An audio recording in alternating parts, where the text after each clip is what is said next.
What's up, folks? Welcome back to another episode of Foul Ball Talk on all things Baltimore sports.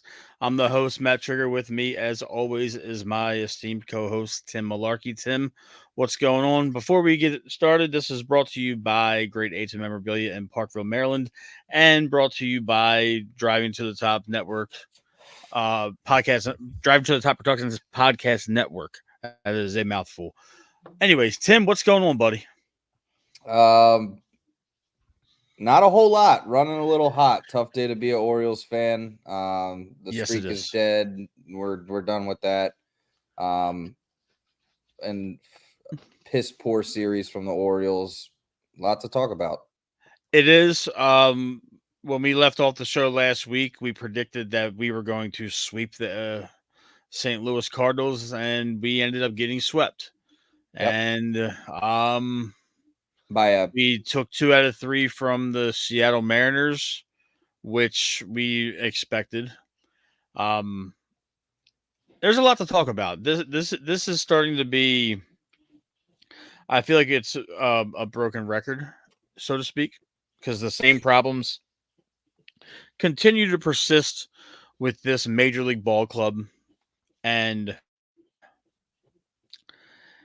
it's almost like you're at a loss for words. I understand that the weather was very, you know, poor in St. Louis for this 3 game series. There was a lot of rain, there was a lot of stalling. They had to finish the game today, and then they had to play a whole game. I guess it was a game and a half or a game and a third, however you want to chop that up and splice it. that also Uh, got delayed. it also got delayed, yes. Um, this team has a lot of flaws right now. They're in a very, very, very precarious position because next week is that gauntlet. Even though you said it started last week with the White Sox, um, this is not a good situation to find yourself in heading into June, now having lost 4 of your last 6. No, not at all. And it's not just a normal loss. I mean, going into the series, the Cardinals were in last place in the division. That they've now moved up a spot thanks to sweeping us. But they were there. I mean, they still are a sub 500 team. So it's almost like wash, rinse, repeat when it comes to the Orioles losing series to bad teams. I mean, we saw it with Pittsburgh, we saw it with Oakland. I don't know what it is, but there's just something's up. Hyde's got to shake things up. There's multiple reasons from my perspective, but um, yeah, it's ugly. I mean, the last 2 weeks have been rather ugly. They have, and at some point, every team that plays a high caliber level of baseball does come back down to earth. This might be our coming back down to earth stretch. Um, I think we can right the ship against you know the next few teams before we really get into the dog days of June. In terms of the schedule, we have um, a lot of things to work out, and it all starts, I believe, with your lineup. This is a live by the home run, die by the home run starting lineup. The only 2 players that are really consistently hitting the ball right now, well, 3, is Westberg, Gunner, and Adley. And after that, it's starting to be a noticeable fall off. And we're in second place right now. So I'm not saying we're 6 games below 500 and it's time to hit the panic button in an uncontrollable way. But at what point do you really start looking at this lineup and saying that this is not working? No, I agree fully. It's today's game. If you haven't been following along all season, today would be a good example to just go rewatch today's game and see some of the stuff that the Orioles have been dealing with. I mean, obviously we talk about it all the time. If you get on any social media, you can see it. The bats have been silent. There was a big botched double play today. A bunch of little league nonsense going on from the error with McCann and the Gunner double bobble. that allowed the runs to score and for them to take the lead. And then, you have the base running from Cedric at the top of the ninth when we're trying to make a push, to come back and get this game. And he rounds second and starts heading to third before the ball even comes down and is called or looked at, and ends up having to round second to re-tag and gets thrown out at first. It wasn't even close. I mean, he gave up running halfway through, and that's just some little league nonsense right there. That's a terrible mental decision, terrible base running. I understand trying to go get the base and be aggressive. You need to score runs, but in no world are you not, waiting to tag there with no outs. You want to put yourself in scoring position, i.e. second base. So it's a lot of like when we talk about this in school and everything, not just sports, that a lot of small little mistakes, it's the finer details that pile up rather quick and will cost you. And that's the train that is running into the Baltimore Orioles right now. All these little tiny minute mistakes. It's tough to watch. It's tough to listen to. I was at work today, so I listened to as much as I possibly could on the road.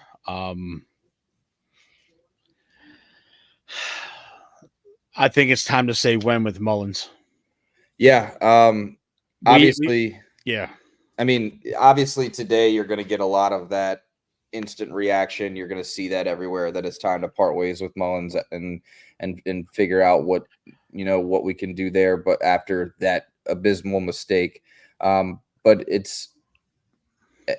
I just I read an interesting article that said that it is part of it is Hyde example setting. When you have a very young team between Adley, Gunnar, Westberg, Cowser, Holiday in the minors, Grayson Rodriguez, Bradish, all these young guys. It's almost like an example is being set. Like, hey, when you struggle 5, 6, 7 years down the road in your career, the Orioles are going to give you the benefit of the doubt and trust you.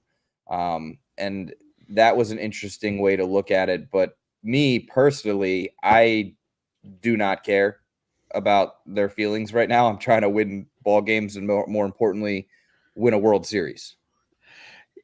Yeah. Like Zach just alluded to in the comments, Mullins is starting to find his, hitting. But let's just be perfectly clear.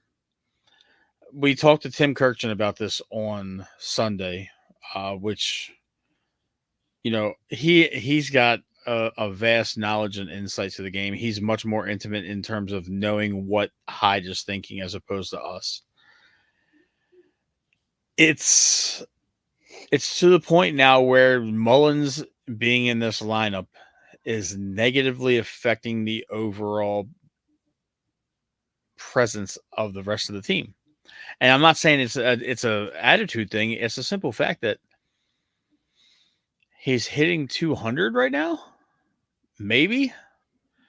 And now this elite stellar defense, he's making a mistake. He made a mistake in the outfield today. I know it's one. I'm not crucifying him. But now you're making mistakes on the base path. Everything that you're good at and you're lauded for and you're starting on this team for, you are now making fundamental mistakes at those said areas of your quote unquote expertise. So at what point are we going to start thinking to ourselves, let's get these guys that need to be in the lineup or need to have a fair shot? I'm not even saying trade Mullins because he has virtually no trade value right now. He needs a hard reset, and if he has any available minor league options, you send him down.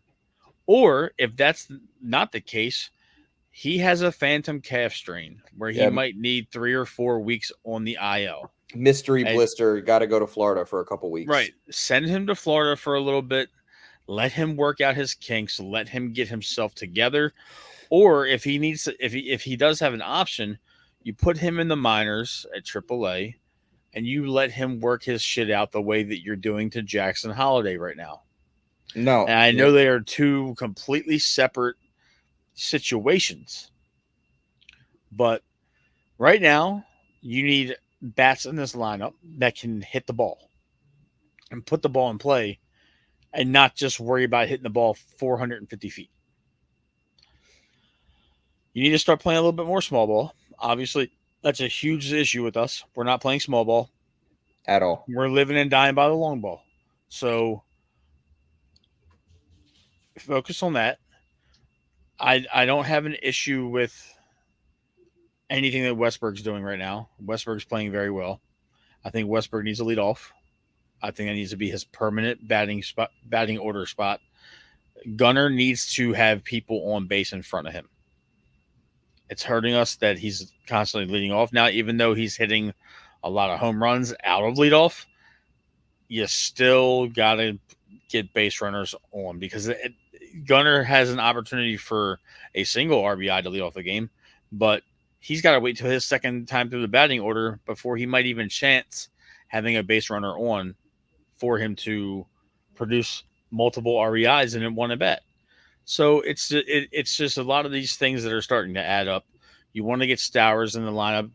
You got to get him at bats to either showcase him for a blockbuster trade, or you got to get him relegated to playing right field or playing left field. And speaking of Stowers, Matt, not to interrupt you, but he has been the best call up that we've had offensively so far. I mean, he's already surpassed Kjerstad. He's surpassed Jackson Holiday. I mean, his bat looks good. I mean, I won't say it's out of this world, but he looks good. I mean, and he's even getting hits when he's called upon to pinch hit, and he's been sitting on a bench cold all game. So, that's a promising side, and I think that they should capitalize on that. To alluding to what you were saying, and either continue to ride that train as a showcase or cut ties and let's have Mullins go on a little Florida vacation. Yeah, something's got to give there. You got a lot of outfielders right now, and you only have 3 spots. And it seems like right now that Santander is taking more reps at DH than anything else. And he's only playing the field when Adley is DHing. He gets the occasional day off. And he's not hitting the best right now either. I mean, this is one of those situations where the way things are looking, Santander may be a trade chip because I don't see us re-signing him. I understand the heartbeat of the team. I understand that he's a veteran. I understand that he was here through some shitty years. And I understand that he has the ability to be a 20 to 25 home run guy. But we're not seeing that right now. He started off hot in early April, and he has cooled off considerably. You still got to let Kalser work through his shit. You still got to get Stowers at bats. And you're still going to platoon Hayes. And it's just there's a lot going on out there. And now we're talking about a situation where it's been brought up by some media outlets that you may see Jackson Holiday transition to center field in the same manner that the kid Merrill did in San Diego. So that's even convoluting it even more because you're talking about moving Jackson. Theoretically, it hasn't been proven by anybody in this town or on this team. But now you're talking about another outfielder with a simple fact. You still got Judd Fabian, you still got Dylan Beavers, you still got Enrique Bradfield Jr. I don't think it's going to happen with Jackson. It would be facetious for us to even do that. But you got to move some of these guys out of the way. You got to kickstart this thing somehow. I agree, and it's going to be a tough decision because Mullins has no trade value right now, and Tony Tater's also, I would say, doesn't have trade value. I mean, some team might take a bite at just a designated hitter, but I mean, I don't see what value he is at 220 right now, and as Zach in our comment section said, subpar defense. So it's like what teams are really going to jump in and he's going to be worth pennies in any kind of deal. And that's a hard thing to live by, is that 2 of your veterans who if you would have asked me last year, who do you think are trade values that we could tie into a package with some of these prospects would be, it would be those 2 names. But right now they're not adding any butter to the put. Like it's just there's nothing there. It's and that is going to lead to even tougher calls because if you're not getting anything for them other than sitting them on the pine, you don't really have another decision. Yeah, here's the thing though.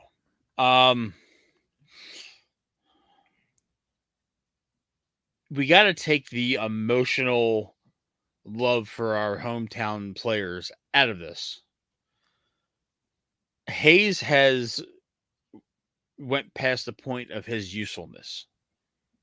Cedric Mullins serves no purpose to us in the immediacy of this season and beyond.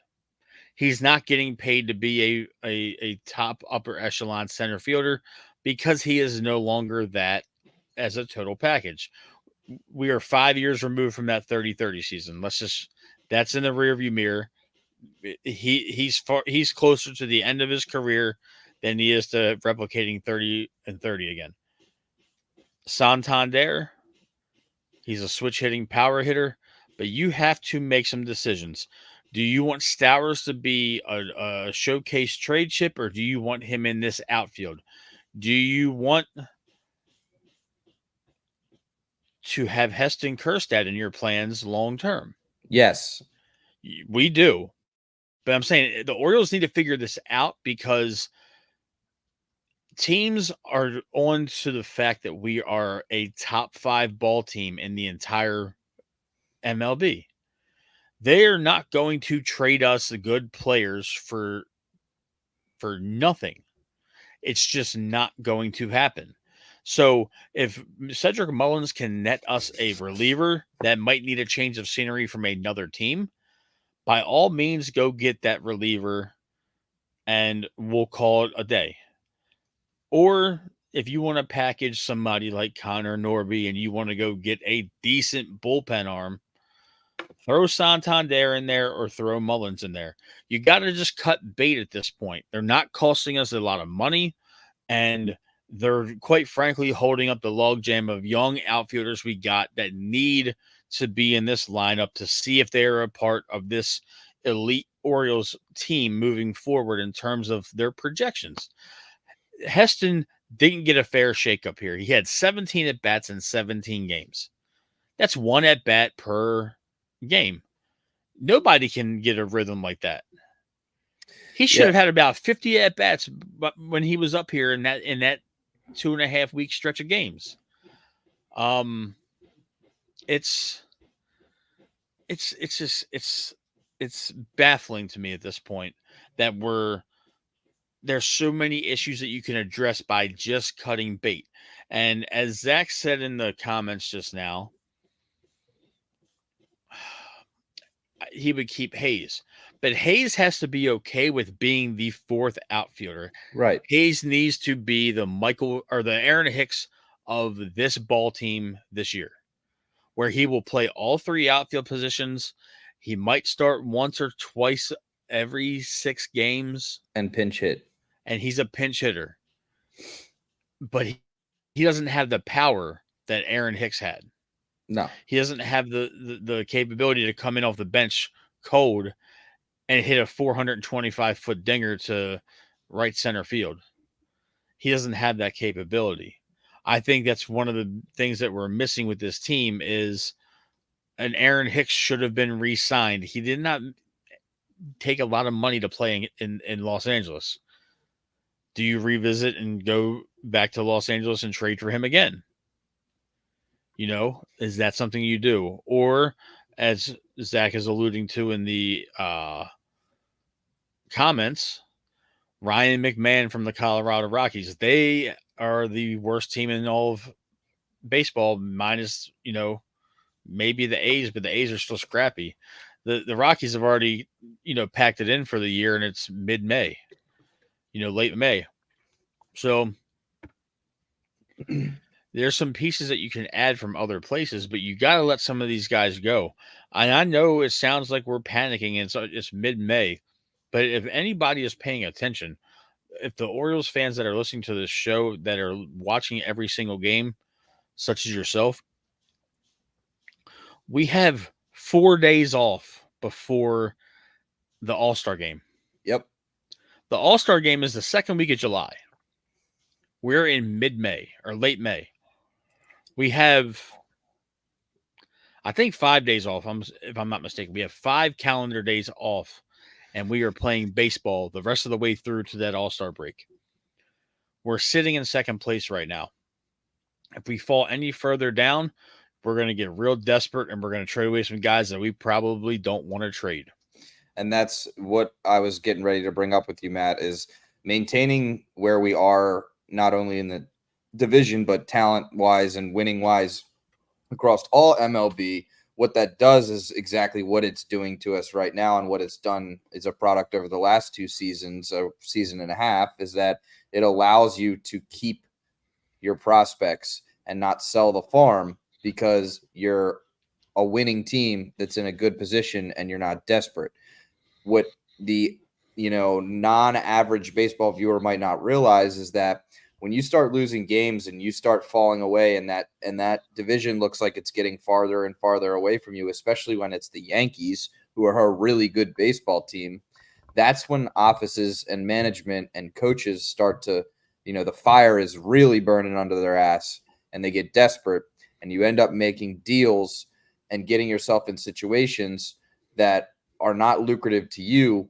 You're only doing it because you're desperate and you're trying to shake things up. So it's a rocky slope to mess with and play with. And it's definitely something I would want to avoid. I mean, especially even if you're just the average baseball fan who's caught a majority of the games this year. Sorry, my dog's going nuts. If you caught the majority. It's okay, man. It's live, brother. The doggo wants to make an appearance every show. It's all good.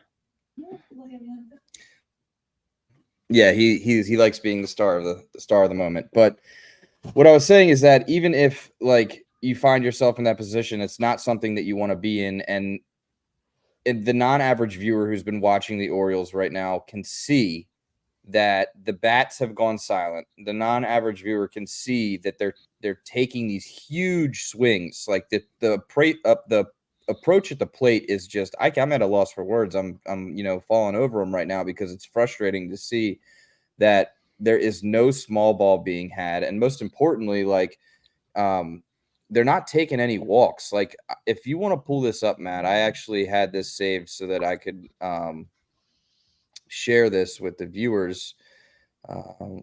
Let's see. There you are. Okay, so the walk list right now, we are in 27th place out of 30 teams with walks right now. Our average is 2.64. The teams that are in first at the top of the list with walk rate are the Dodgers in first, the Yankees in second, the Phillies in third, Cubs and Milwaukee fifth. The top 3 teams are all contenders that are going to be in the postseason this year. And we know that. Dodgers, Yankees, Phillies. Their walk rate is at the top of the list. Then you get all the way down here to Baltimore, sitting in 27 out of 30. And that, numbers don't lie. It speaks for itself. Our plate appearances are not good. It's team-wide. It's not just individuals. And it's a problem. It's a problem. Something's not right now. Yep. There's another way to explain it. Everything just seems off. One of the other commenters is my father-in-law, Mark. He's watching and chiming. He just chimed in. You need somebody to manage this team. There's a little hot seat going on right now for Mr. Hyde. I can understand the fact that in the beginning, Hyde was probably a lame duck manager, that he was going to manage this team through the terrible years, but he ended up getting a lot out of that team 2 years ago with the 83 wins, and then he got 101. So theoretically, it seems insane to allude to the fact that Hyde could be on the hot seat. But I put Hyde in the same category as Harbaugh. You have an immensely talented group of players. You have a very small window. Now, granted, the Orioles window is a little bit bigger because Bigger of than most. bigger than most because they have the years of arbitration and all that to their advantage. But this is a baseball team that should be a World Series contender the next 3 to 4 years. It really should. And if you don't get to that point, at least to the World Series, you got to look at who's leading this ball club at that point. And Zach's alluding to it now. Buck Britton, he's prepared all these guys that are producing for this moment. You might have Hyde's eventual successor down in AAA. I love Buck too. Yeah, and he's been here for years. I don't even want to start talking about that, but it is fair for people to question Hyde. He is the manager at the end of the day. He's the one that's making a lot of these decisions. He's the one constantly toying with the lineup. He's the one constantly moving guys around. He's the one that is giving a lot of these guys more at bats than they deserve. And it falls on you at the end of the day. Mark just said Mullins would have splinters in his ass from sitting on the bench. Deservedly so. If I'm the Orioles manager and I'm playing fantasy manager for 1 second, my outfield is Kowser in center. Heston Kjerstad is your everyday left fielder. And Stowers is in right field right now. I would love to see that. I mean, I know you're not going to get it's not going to be that crazy, super athletic defense that you're used to, but I fully believe that those three guys can do enough to get to the balls that need to be gotten to. Correct.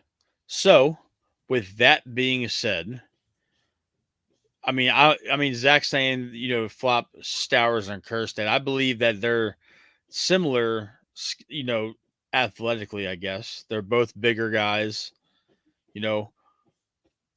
Having those guys in the lineup, you can now. I wouldn't even be opposed to trying Kowser at leadoff or, keeping Westberg there permanently is my number one solution. But you could bat Kowser at leadoff. You could bat. I mean, we toyed with Adley batting leadoff at one point last year and the year before. You gotta make some hardcore changes here, and I believe that getting Mullins and Hayes and Santander out of this lineup on an everyday basis is where you start offensively. I don't even have a complaint about second base right now, Tim.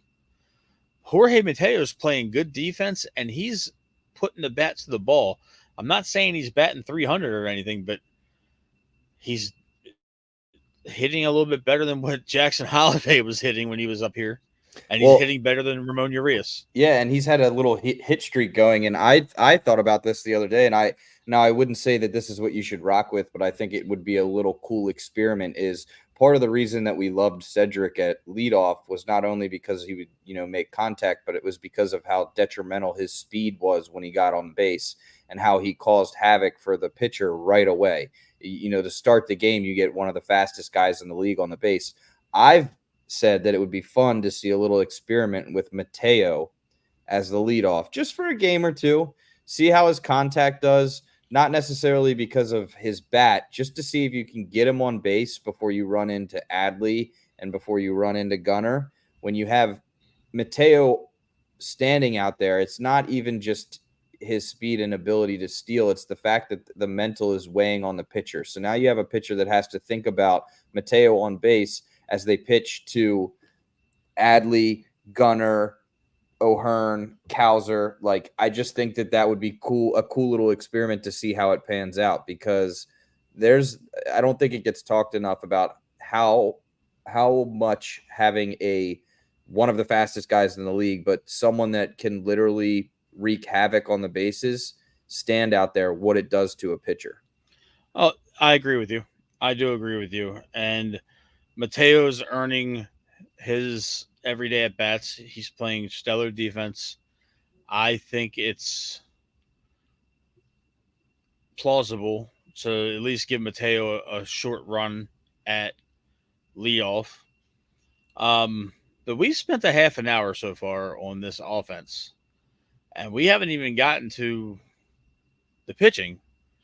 And I'm not even talking about the starting pitching because the starting pitching has been rather superb for the most part. We do have one thing to John address. Means, Yeah, I was going to yeah, say. John Means. Let's just go there. Here, pull it up. I got it. Let me just. Favoring the elbow. Ben McDonald pointed it out on the broadcast. There you go. If I can allude to what you sent to me midday today in a text message, Means is toast. Yeah. Yep. So what you're looking at right now, if you're viewing, is Means' velocity today in the first 3 innings, and from the get-go, after the first 2 outs, I was in my head, I'm like, this doesn't, because I watch the miles per hour. It's just something I do, and his velocity was way down. He only threw 1 pitch today that broke 90. He was on average off by, you see it, 2.5, 2.4. Yeah. And that was the huge drop in velocity. And then there was a couple times where even the broadcaster said it looked like he was shaking his elbow out.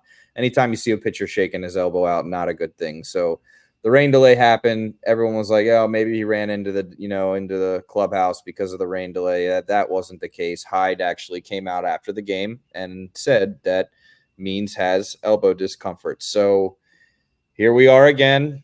Same scenario we found ourselves in last year when he tried to make the return. It's starting to look like that this could be one of those statistics where Tommy John just didn't work. Yep. He might have to, if this isn't a serious type of injury, you might have to look at one of those situations, and he may have to be a Tim Wakefield or a Jamie Moyer-esque kind of pitcher moving forward. And I don't know if that's going to be here. Right. We all love Means. He's been bitten by the injury bug. There's no other way to say it, Tim. He's missed considerable time for the last 3 seasons.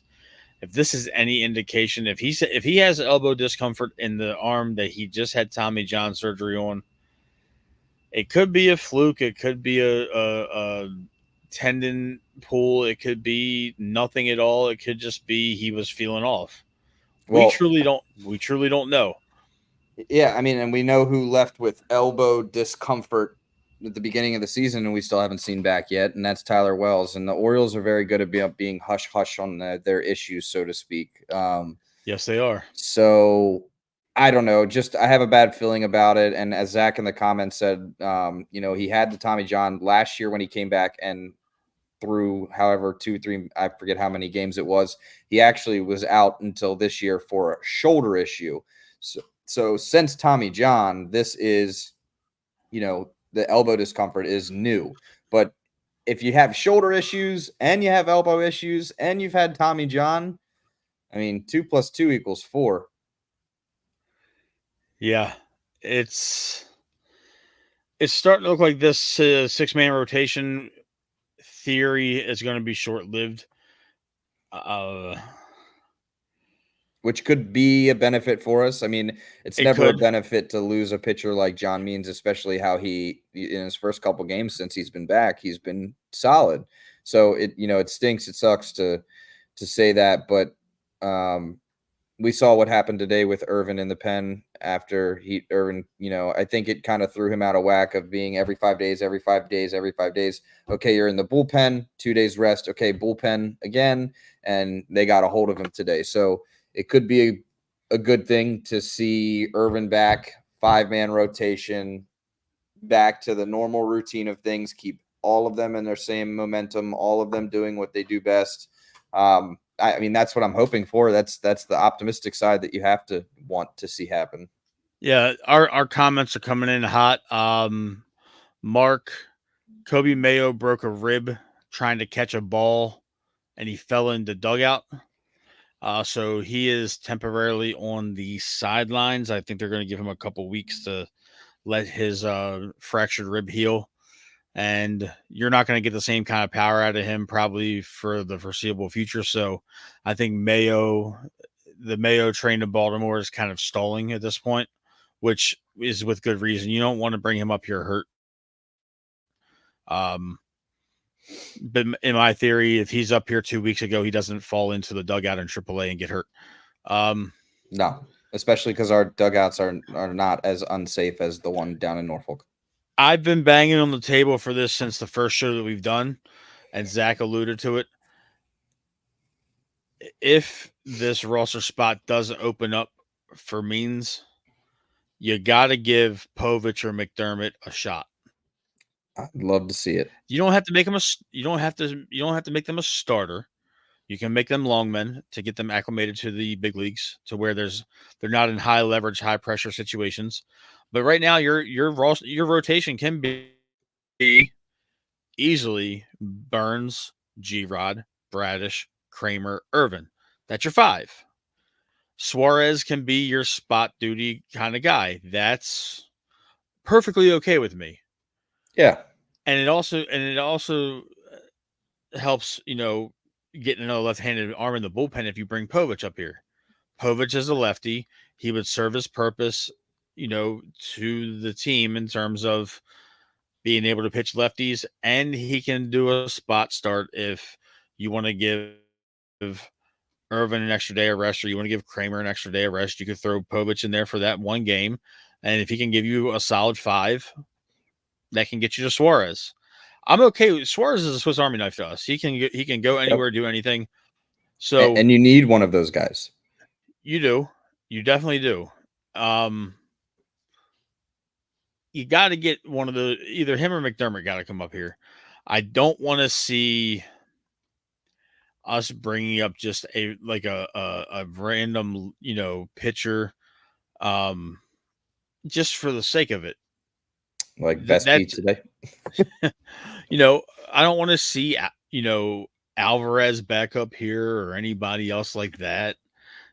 Keep that nonsense down in the minors and get Povich up here, get McDermott up here, one of those guys, if not both of them, and finagle your roster. But I'm not anticipating seeing Means anytime soon.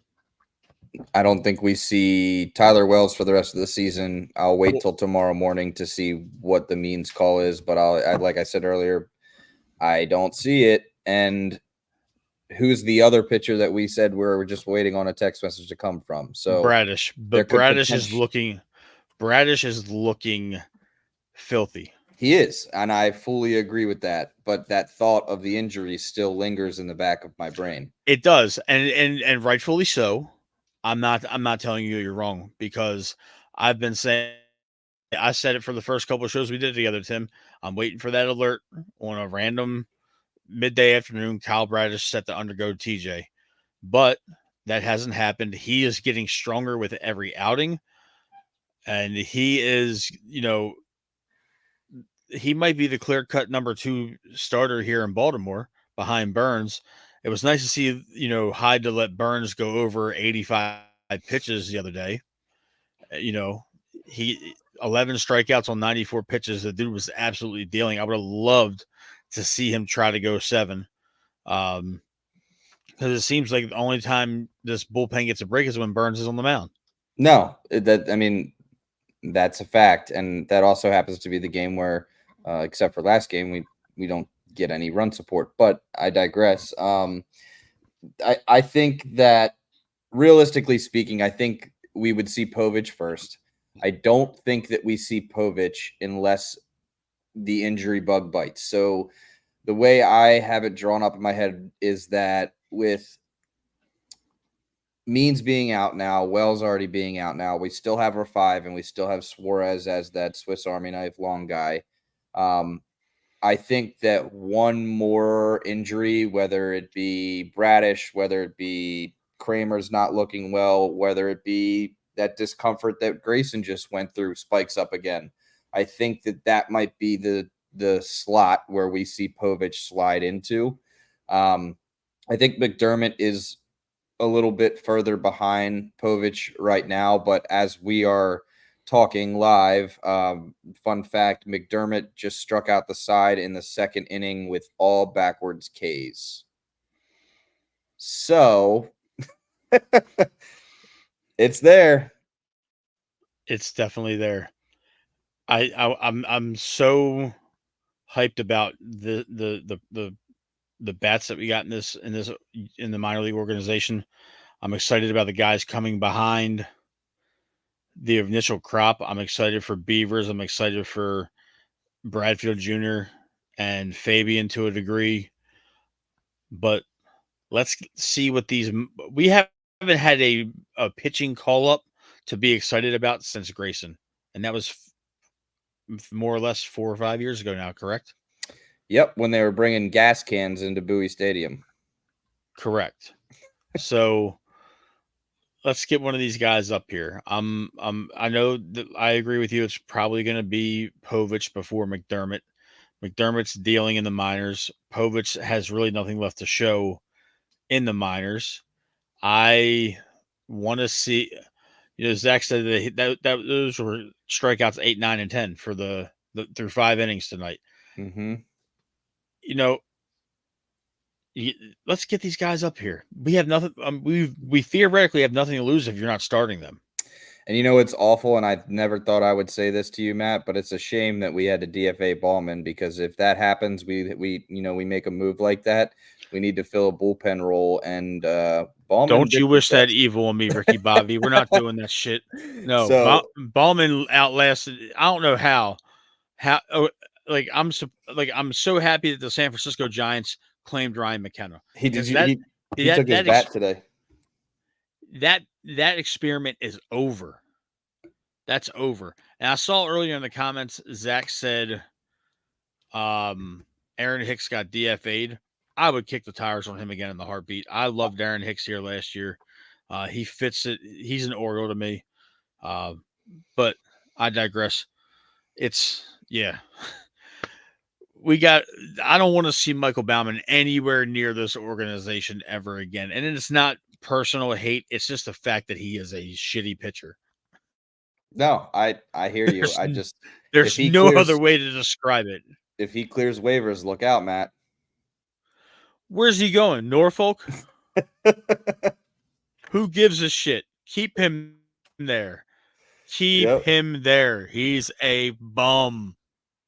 A bumman. He is a bum. I cannot do it. It's almost to the effect Baumann gives me he makes my ass itch similar to a Baldo. I can't even hear that name without cringing. It literally gives me indigestion. That's why I didn't say his last name. I can't do it. I would choke on it. We have a comment that Ballman eats his Kit Kat sideways. That's from your comedian significant other. And by the way, I don't appreciate the rudimentary comments about the way I prefer my steak on my status the other day. Dead? Yeah. It's not dead. It shouldn't be mooing. Like, you and my brother-in-law and my brother, just go chew on a cow leg in the open field, you heathens. It's absolutely insane. Oh man, that's funny. We got the hot dog game coming up Monday, Matt. Are you team mustard, relish, or ketchup? Ketchup. I'm team ketchup. Suiting. I just did it because Zach said it. Oh man. No, I like those hot dog races though. Oh, they're the best. They're by far, it's iconic. It's the move. You almost hear more screaming at the yard over the damn hot dog race than you do some home runs. But That or the crab hiding the ball. yep, the crab shuffle, another iconic part of Oriole Park at Camden Yards. Stephanie, I don't put ketchup on steak. Leave it alone. Just leave it alone for the love of all that is holy. Just leave it alone. Oh man. I got a question for you, Matt. What's up? So, fun little tidbit here. I probably already texted you this, but I came across a really cool stat, ran it by some people, and I just want to know if I did send it to you. So I'll just let our viewers know. Gunnar Henderson now needs 2 more home runs in his next 29 at-bats to become the second player ever in Major League Baseball history to record 50 home runs, 40 doubles, 10 triples, and 15 steals through their first 1,000 bats. There is one other player who has ever done it, and he was a pretty good baseball player. Joe DiMaggio. Yeah. I just want Gunnar to hit, 24 more home runs so I can get a free meal. So the reason I asked, I wanted to read you that stat is because we talk about it all the time, who we're going to sign, who, if we could pick one, who would it be? Interesting conversation on 105.7 The Fan this morning is that the All-Star race is going to come down to Bobby Witt Jr. and Gunnar Henderson at shortstop.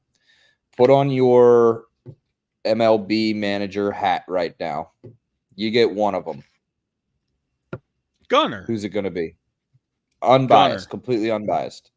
Oh, I'm not going to be unbiased because I hate the Kansas City Royals. They were a bunch of douchebags about 10 years ago during the playoff race. You're not going to get me to be unbiased, Tim. I love you, but it's Gunnar.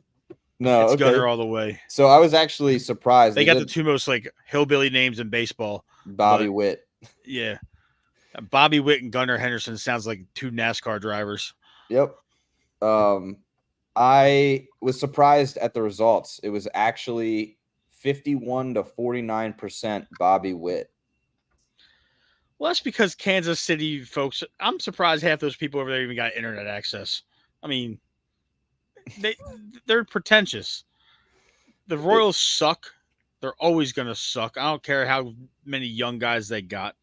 And the Chiefs play over there. Fuck them. Kansas City has good barbecue. I wonder if they cook it well done. Hilarious. It's just a comedian show over there in your place, isn't it? Oh, it is. 100%. You two think you're probably the funniest people on God's green earth. I love it. 100%. We're coming up on the 50th minute, Matt. So it is time for your favorite segment of our game. It is Guess That Oriole. So explain the chart that you're looking at here real quick. This is going to be so much fun. Yeah. I love blank charts. This, can you see it? Is it loading? All right, cool. So yeah, you can zoom in, I guess, 1 or 2 times. This chart is pretty easy. This is total pitches by zone that this player has seen. So clearly, whoever this is, pitches are staying far and away. I'm gonna go out on a limb and say Gunnar. It's Gunnar Henderson. Yeah, because they love throwing down and away to Gunnar, even though he will hacksaw that shit to left field in a heartbeat. Yep, that is Gunnar Henderson. 165 pitches down and away, outside the box. They are scared to throw from him. But all right, you nailed that one on the head. That was total guesswork right there. Yeah, it's just getting to be one of those situations where we're going to be talking about all these guys that need to get in the starting lineup, and then we're going to see Tony Kemp playing second base in 3 weeks, even though he's not even on the goddamn team anymore. Yep, we got some interesting. We have one good series coming up. I think that the bear just got poked. I hope that the bear just got poked. The beehive, just got shook, and that there's a very pissed off Baltimore Orioles team heading in to face the worst team in baseball right now, the White Sox, for a 4-game series. I would love to see us obviously go up there and sweep a 4-game series. But in order to do that, you need to have some offense. You need to score some runs, which is, regardless of who we're facing on the mound, has been an issue. So it'll be interesting to see. And we really need to at least take 3, because after that series, we come right back into the division against Boston. And they're going to kind of have it out for us after what we did to them earlier this year. And obviously, Yes, any they are. divisional series is important, when it comes down to it. And the Yankees aren't slowing up, so it's go time. This is important coming up. The next 2 weeks, honestly, you got the White Sox for 4, you got the Red Sox for 3, then you have the Rays for 3, you got the Blue Jays for 4, you got the Rays for 4, and then you got Atlanta. So it's like you're knocking out nearly 10 divisional games, and then you're seeing Atlanta at the tail end of that into the middle of June. So the next 3 weeks are looking a little dicey. You're gonna have to right the ship. This is the time to do it before you get into the All-Star break area. But we have the White Sox and the Red Sox. So you're saying 3 or 4 from Chicago. What is your thoughts on Boston? 2 of 3. So you're expecting a 5 out of 7 performance from this ball team that's, lost 4 out of the last 6. Yep, 5 out of 7. And I think that, like I said, the Bear's been poked, but I think it needs to happen. I really do. I think that it is a nice, lonely, I would say probably flight. They're probably flying into Chicago right now, but there's a very quiet flight up there. I was talking about this with a buddy in that, when teams take a bad loss or they go on a losing streak, there's typically somebody on that team that's like a certified psycho and will stand up and give the speech, like the "we can't have this" speech, the "I'm pissed off" speech, the "things need to be different" speech. And that might be a little bit of a gap on this team, because I have a hard time. I mean, obviously Gunnar, but he's 22 years old, so you don't know how that is behind the scenes as far as being the person that stands up and gives that angry speech. But I don't think it's coming from our manager, so it's hard to see who would fill that role on the team. It's a fair point. I'm expecting. I predicted a sweep from for the St. Louis series, and we ended up getting swept. So I'm not going to say that we're going to sweep anybody. I'm expecting 2 out of 3 in Boston. That's not a very lofty expectation. Just because I'm a cynic and I'm a little bit of a realist, I believe we split with the White Sox. Cautious optimism, we can take 3 or 4, but more realistically, I think we split, and I think we have a 4-3 stretch over the next week. So that's erring on the side of caution with the way things have been going. Obviously things will change tomorrow. We'll see what's going to be done with Means. If we hear that he's going to Alabama, adios 47. It's been real. But that's where we'll leave the show. We'll be back next Thursday night at 8:00. The Orioles, that is their next off day. So thank you, everybody, for the comments, for tuning in. We appreciate all of the interaction on the feed. And that's a wrap, Tim. Let everybody know where they can find you being an absolute menace on social media. Twitter, X, right here, bottom of your screen, T_Malarkey, Oriole stuff all day long. And then obviously right here on the Facebook. There you have it. If everybody is tuning in and they didn't get a chance to check out our show with Tim Kirkjian, you can go back on either of our Facebook or Twitter pages and or on our YouTube page at Driving to the Top Productions. You can take a look at the interview we did with Tim Kirchin from ESPN and Baseball Tonight. I know that was something that we both kind of marked out about after it was all said and done. And last night I had an interview for the Ravens with Kevin Ostreicher from Bleacher Report and Locked On Ravens podcast. So check that out as well.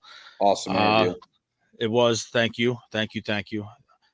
It did some solid numbers just like we do. So there you have it, folks. We'll be back next Thursday. We'll be recapping the White Sox and the Red Sox series. Hopefully there's nothing major to report in terms of player health. Maybe we get some, cavalry from the minor leagues in the form of a pitcher or two. But thanks for tuning in, folks.